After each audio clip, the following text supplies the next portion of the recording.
Time to get into our business conversation. We know how the job market has gotten lately.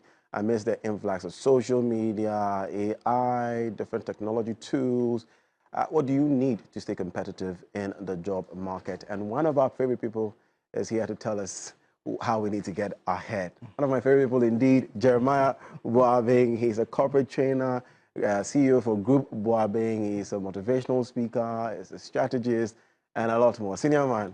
Hello, bro. Good to have you. It's the way you're relaxed for me. I totally love it. How's it going? I'm very well. We're in a new month. Yeah. How are things going on your side? Not bad, not bad. I'm trusting God for a major breakthrough this month. So, Kaba, we receive it. We received that major breakthrough. But let's talk about staying ahead in the job market. Yeah. Jeremiah, so I just looked at the unemployment rate in Ghana, and it's projected to hit 4.0 by the end of the year. And so what is the job market looking like today with all the digitalization and advancement and all these technological stuff happening? Well, so I think that the challenge for a lot of companies out there looking for talent is finding talent fit for purpose. Okay. There are jobs. There are jobs. There are a lot of companies that have openings, that have opportunity. The challenge for many companies is whether the talent they're looking for is available. And when I say talent, I'm talking about people with a composite of abilities. So they have knowledge, they know what to do, they have skills, they know how to do it, and they have the right attitude. The challenge for many graduates and young professionals out there is that they haven't really prepared themselves for the opportunities that are out there. So the situation on the job market is a lot of opportunities that have people unprepared for. It's creating the semblance of a lack of jobs. But there are jobs. The question is, are people ready for the jobs? Are people skilled enough for the jobs? And lately, what has even hit me the most is that in many cases too, there are people who actually have skills, but they don't have the right attitude. So that's the situation. Okay, so the challenge you've realized is the lack of skills and attitude. How important is skills in this age? Because we're looking at, again, AI that can do almost half of the things human beings can do now. So how important is it? How relevant are skills? Skills are very important because, you see, before a company says that they want to hire for a role, they have a problem. They either have a problem, they have a need, or they have a level that they want to get to. And they are looking for somebody who can solve this problem or meet this need or move them to the level that they want to get to. Then the companies present this problem, need, or level in what they call a job description that says that the role that we are hiring for, the person who must do the role must be able to do the following things: A, B, C, D. The job description, the various activities that the occupier of the role will meet. Then the job specification, the various attributes or qualities that the occupier of the role must have. What makes a person be able to fit the job description and the job specification? One of them is skills. You must know how to do things. You must know how to do things. So it's not enough to just have gone to school to have a degree. One of the things about our society is that we emphasize things like education, knowledge, certificate, degree, but we don't emphasize skills enough. But when you go to work, your degree does not jump out of your bag and start working. What actually does the work is skills, what you can do. So skills are very important. Skills are the one reason why a person is hired. So everybody must build skills, whether you're in school, you're out of school, you are still in school. Skills is what makes a company decide that they should hire you. Then as you climb the professional ladder, then they look beyond skills and look for achievements. Skills is what you can do. Achievement is what you have done. So if you're still in school, you're just out of school, the company just look for the skills you have, the potential you have to deliver. Then after a while, after 3, 5, 10 years in the world of work, then they start looking for achievement. What have you done before? Most of the companies are looking for, okay, what have you done in the last 2, 3, 4, 5 years? We'll come to that. But when you say skills, what is the job market looking for now? People who have specialized or people who are generalizing? That's a good question. That's a good question. The answer is not a straightforward answer, but this is what I think. I think that it's more advantageous now for a professional to have a collection of skills than to occupy a career category. What do I mean by that? It's more advantageous now to be able to have skills like you're able to do digital marketing, you're able to do marketing, you're able to do communications, you're able to present the news, than for you to have a career category that says that I'm a journalist, I'm a banker, I'm an accountant. Why is that so? Because the world of the job market has become so competitive that the opportunity that you may get may not fit your category. So if you say that I'm an accountant, I went to go to study accounting, so I'm an accountant, or I did banking and finance, so I'm a banker. If you get an opportunity in a media organization, what are you going to do? So it is more advantageous now to identify a set of skills that you would like to have and acquire them and then be flexible. So if today, so let's talk to someone like your colleague Nashoko. What's Nashoko? Is Nashoko a broadcaster or a playwright? Because you can't fit her into a category. She benefits from the advantage of having multiple skills. There are people who will be in media general today who move on to Ecobank, move on to Telecel later, changing different roles, different opportunities. So there's somebody I know who was HR in their firm who is currently now head of marketing. So if you become fixated with a category and say that I want to become a marketer, and the companies don't. I want to become HR, yes, and the opportunity you get does not align with that, what do you do? Sometimes even within the same company, it will require you being able to shift roles and move from your administrator training to doing HR activities, or from HR activities to doing marketing activities. So the 21st century professional must acquire to have a composite of skills. You must constantly be reinventing yourself because life is evolving, life is becoming more competitive, and it's going to bring you new opportunities and new challenges. You took the words out of my mouth. That is very competitive. So you're saying that companies will now hire people, let's say a bank will now hire someone with a communication background? Yes. If he has the right skills? Yes. He doesn't necessarily have an accounting background, yes. doesn't have a financial background. There are people with biological science degrees who are working in banks. And there are people with accounting degrees who are working in the newsroom. There are people with engineering degrees who are now reading the news. The world has changed. And change has happened on both the part of the companies and the part of the job seekers. Today, on job seekers, when we advertise job vacancies, people are applying for the job in India, from Indonesia, from Nigeria. So you can't just, your competitors are not your graduating class. Your competitors are anybody elsewhere in the world who can do what you can do. But guess what? On the side of companies, now companies in Ghana have to compete with companies around the world for the same talent in Ghana because now there's remote work. And those who do remote work actually get paid in better currencies than our currency. So there's competition on the part of the job seeker and competition on the part of the employer. So everybody has to lift their game. You have to find something unique that you are doing that's setting you apart from the next person. Is that a thinking of the average Ghanaian? It's not. But that's why we are doing this show. That's why I run the conferences that I run. We must be deliberate about making the average Ghanaian see the world as it is. And then again, eventually, it must seep into the seat of government for government to change its posture and process of education. Okay. So, Jeremy, I can call you Jeremy, right? That's fine. What are some of these skills you're talking about? I see you talk about hard skills and soft skills every now and then. So, please explain to us what the hard and soft skills are. So, basically, hard skills are the core skills of a technical area. So, for example, if your field is in marketing, the ability to develop a marketing plan is a hard skill. The ability to sell is a hard skill. The ability to use a customer relationship management software is a hard skill. The ability to do a social media content plan is a hard skill. All of these are skills that the technical expertise of the area requires. If somebody is in accounting, a hard skill will be being able to prepare financial statements, being able to prepare bank reconciliation statements, being able to work on statutory obligations and payroll and all of those things. Those are the hard skills of the field. If somebody is into IT, being able to do data analytics, being able to do coding, being able to do programming and all of those things, those are the hard skills. Hard skills are critical.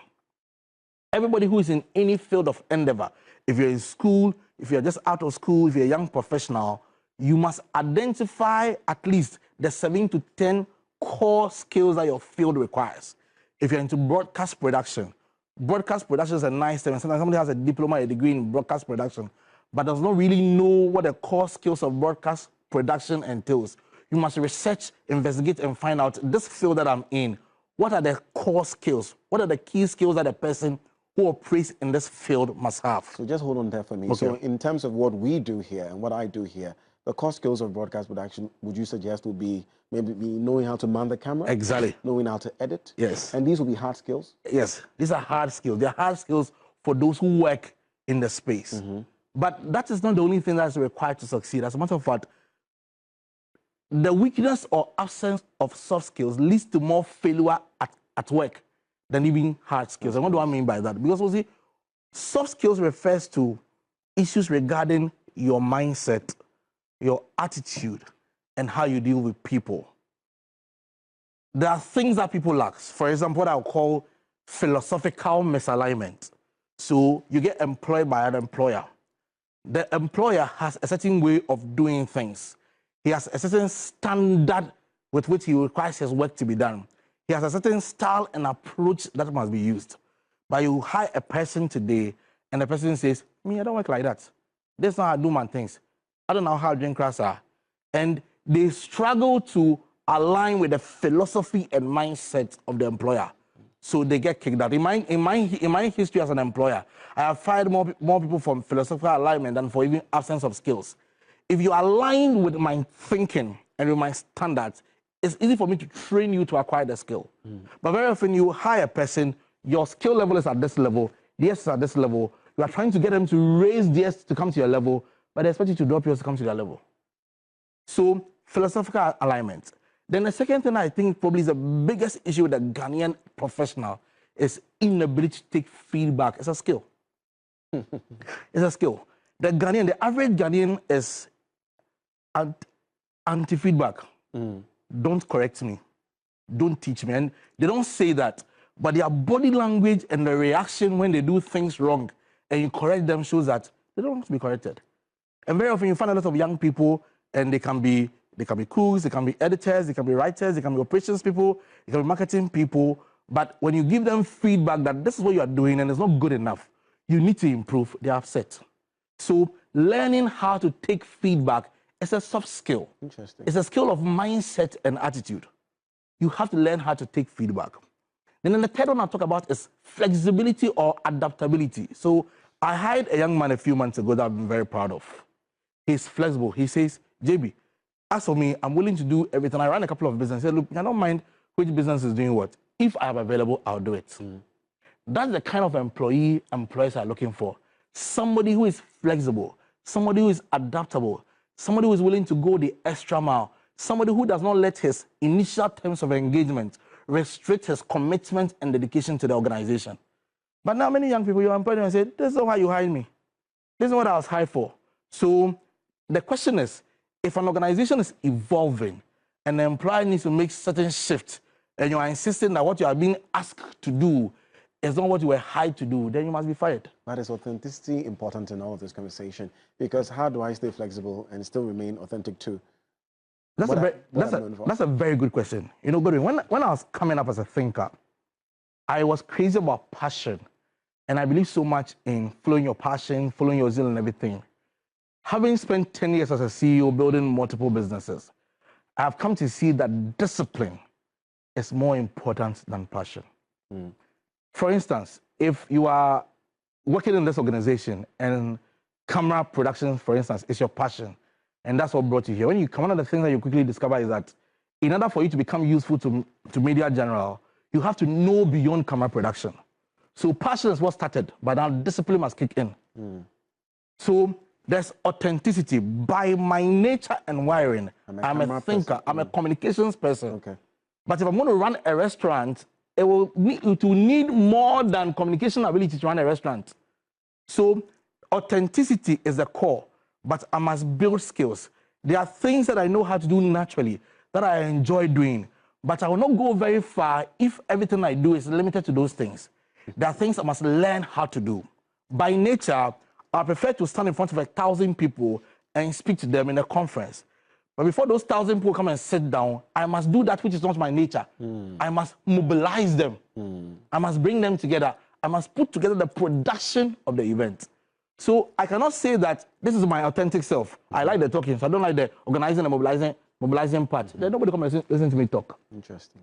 So everybody must understand that you must augment, you must move from raw talent, raw passion to developing competent skills. And some of those skills, they may not be within your natural area, your natural strength area, but you must recognize that you need it to get to the next level. So I must learn it. So by nature, I'm not a finance person, I don't like accounting, but I'm a CEO. I must understand numbers, I must understand figures. So I have to learn accounting and finance. I can't say that it's not my authentic self, so I won't learn it. The entrepreneur usually understands this. The employee who doesn't understand it, because very often we are very restricted to salary and all of that. We don't think big beyond just that.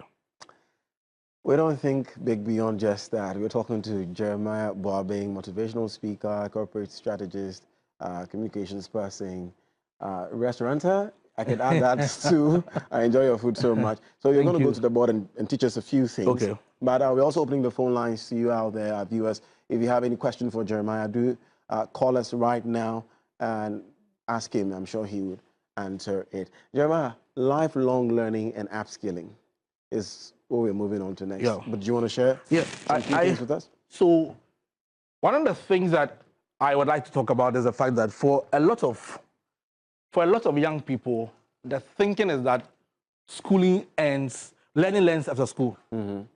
That's not my opinion. My opinion is that a lot of times learning must even be more intense after school. Why? Because for many of us, when we are learning in school, it's like an empty void, a tank that we are filling. We are filling the tank. We are filling the void. We don't really know what must do what. So, for example, if somebody is in school, they are learning something like strategy. Strategy. They will learn the basic tenets of strategy. They will learn things like the 3 levels of strategic management, and what must be done at the operational level, and the corporate level, and the business level, and all of those things. But all of these things start to make sense when you are out of school and you are in the world of work, and you are seeing them at play. That is when you must go back and revisit all the things that you learned. So the person who will prosper in the world of work must have a posture towards learning. However, most people think of learning in terms of the first part, knowledge. What you know, what you read from a book, which is important. So most people think of learning in terms of knowledge, what they read from a book. So let's pick a skill area like public speaking. If you read a book about public speaking, what you read from the book is knowledge. But when you start practicing public speaking, that's when you see the challenges involved in speaking in public. Sure. And then you overcome those challenges. Then you gain insight. Insight. Jerry, you know I can share something on this. So I gave my second talk today. Oh, great. For the first time in my life. That's a surprise to me, though. I know, right? You should have been doing more talking. You are coming to Raising Giants. So I did my very second talk this morning, and I realized that what I've learned over the years in school and what I've read in books is really different from when I'm talking to people. It's even different from what I do on the show. So insight is really, really important. Great. So insight is when you understand what you're doing. Knowledge is when you know what. Insight is when you understand how. So that's part of learning. Then it comes to skill. Knowing how to do the thing well. Knowing how to do the thing well. But there are other parts of learning that most people don't think about. Attitude. What is attitude? Attitude simply means how I respond to life, how I respond to people. Whilst we grow in our careers, whilst we grow in our profession, we must be deliberate about improving our attitude to work, our attitude to opportunities, our attitude to authority, our attitude to mentoring, even our attitude to provocation. The better we master all of those things, the better our careers become. The more we become likable, the more we become recommendable. Because sometimes there are people who have knowledge, they have insight, they have skill, but you don't want to recommend them because of an attitude. And sometimes an attitude comes just simply being in the form of being lax, casual, relaxed, unmotivated. Somebody who has skill, who has ability, but there's no move to do anything. Those feelings are genuine for some people. Oh. So you must unlearn them. You must be deliberate about exposing yourself to people, experiences, opportunities that helps you unlearn your thinking, unlearn your mindset. Because somebody is watching us on TV right now and saying that all of these things look too hard. Just create jobs, just create jobs. And that's attitude. They're not willing to pay the price to go through the process. But you see, it's very possible to be thirsty in a land full of water because you have failed to position yourself well. Then another thing that all of us must do is character. It's character. Who we are. Good character. Who we are. Morality. Our sense of right and wrong. So there are people who have no care for how they resign from a job. They collect their salary at the end of the month. They don't show up the next day at work. You call them, they don't pick. They've stopped the work. It's a sign of your character. There are people who have no care for whether they steal their employer's job or client. So they're in the business. So while they're in the business that is into video production, they themselves have their own video production that they do on the side. So when the guests come, then they take it. There are people who leave a business and they carry part of their employer's business away from them. That's character. Let me pick this quick call. Okay. Jerry, please. Kofi, good afternoon. Welcome to the show. Hello, Kofi. Hello. Yes, Kofi. Yeah. Welcome to the show.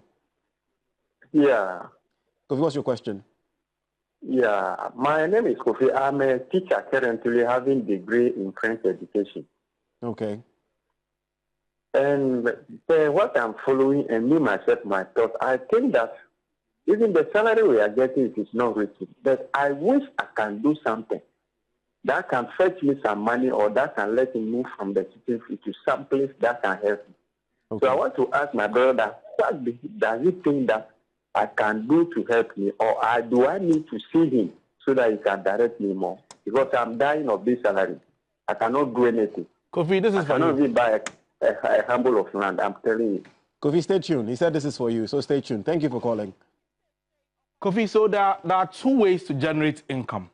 Two main ways to generate income. The first way is concentric income generation, where the same skill that you have, you apply it in different ways to make money. So Kofi is a teacher. Kofi can make money running extra classes for people. That can generate him extra source of income. Kofi can make money from publishing a textbook. Right. The same knowledge that he has, that he teaches, it can do extra classes. It can make a textbook. The same knowledge that Kofi has can offer consultancy services, either to schools, to teachers, to parents. There are parents whose children are struggling to learn. He can give them guidance because, you see, very often our education focuses on what to learn. It doesn't focus on how to learn. So we don't have any systemic platform for teaching people that based on this, your abilities and your personality traits, this is the best way to learn. So Kofi can do a consulting services to teach people how to learn. Then Kofi can actually make content on social media. Absolutely. So content marketing. Okay, Kofi can actually make content on social media, whatever subject he teaches, whether it's technical skills, English, stuff like that. He can make content for Facebook, for YouTube to teach this. I know somebody who is a lawyer, and what she's doing on social media is that she's doing videos on very, very pertinent legal issues, and she's making money from that. So even the same ability, without even changing his knowledge base or experience, Kofi can make money from these 5 things. So that is concentric, the same expertise, the same skill, generating multiple streams of income. Then Kofi can also decide to do conglomerate income generation. So he's a teacher. He can open a provision shop. So he can open a provision shop. He can start rearing goats. He can do a bakery. He can do a bakery. He can do other things to make money. So every professional must look at them and look at their time. And you see, one of the sweet things about being a teacher is that you don't stay in school the whole day. You close in the middle of the day. By 3 o'clock, 4 o'clock, you've closed. Most of us professionals don't have the opportunity. You stay at work till about 8 o'clock before you go home, right? So when you're a teacher, you can make extra time to do these things. You can use your afternoons, your evenings, your weekends to make extra sources of income. The challenges are very often, like I say, many people approach careers with a category in mind. I want to become a teacher. So that category must supply all their needs according to their riches. In glory, Christ Jesus. But don't operate with a category mindset. Right. Operate with a composite mindset. I can be many things. So I always ask the question. So if I ask you to say what career I have, what would you say? What am I? Am I a consultant? Am I a speaker? Am I an author? Am I a publisher? Am I a restaurant operator? Am I a preacher? Like you can't put me in a box. I am just a collection of skills. I don't own a category. But do you master any of these? Well, so that again leads to another subject of discussion. A person can decide to become a specialist or a journalist. Okay. I'm a journalist. You're a journalist. I tell people that I'm under no compulsion to specialize. I am not a specialist. Specialization even bores me. I gain excitement in being a journalist. When I walk out of this TV interview, I may walk into a meeting to talk to my new consulting clients. I can walk into the restaurant and check how many pieces of chicken that they've sold. I enjoy being able to jump from one thing to the other, rather than staying in one box and operating that box all the time. So you are not under any compulsion to specialize. Those who want to specialize can specialize. Maybe by their frame of mind, their makeup, their thinking, being specialist works for them. Those who want to be journalists can be journalists and decide that they are general in the way they operate. I guess our next conversation has to be, how do you know you are built to specialize or to generalize? That's a serious consultancy level.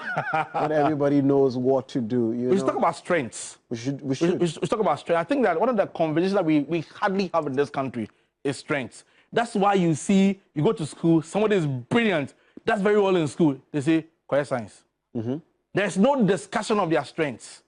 There's no discussion of where they would prosper. It's just assumed that when you're brilliant, you must go and do science. Who says business doesn't need brilliance? Or art doesn't need brilliance? Or home economics doesn't need brilliance? We are not a strength-based society because we are always focused on surviving. We don't pay attention to people's strengths, people's gifts, what people are able to do more easily than others. Oh, Jerry, in wrapping, what will be your last words to people who feel boxed or people who don't know where to move next with their lives? That's a good question. I always say this, that even if you are watching me now, you are 50 years old, there's a propensity that you live for another 20 years. So right from today, you can decide to overhaul your life by learning new skills. There's so many ways to learn nowadays. You don't even just have to be being in a real classroom. There are online courses you can do on Coursera, on Udemy, to learn new things and reinvent yourself. So if you feel that you are lost, just assess yourself and rediscover your strengths, rediscover your abilities. Because even whether you're going to do concentric or conglomerate as a way of building your career, it's all going to be based on one thing: strengths. Strengths. So you must find your strengths, find your abilities, find the things that you flow easily in. And as you build on those strengths, you'll find success. It's always insightful talking to you, Jerry. Thank you, bro. Really appreciate you. Thank you, I've bro. learned so much from you, even this afternoon. Thank you. All right. Where can we find you? Well, my office at Caprice. People can reach me on my phone number. I can write it on the screen. Please. I think that when they call me, the calls clash. So you can WhatsApp me. Just WhatsApp me and introduce yourself. And then maybe in the course of the day, I will get to you. So 0246-882632. Don't call WhatsApp because everybody will be trying to call me at this time. So just WhatsApp me, introduce yourself, and then we'll take the conversation from there. All right, Jeremiah Boabeng, thank you for that insightful lecture.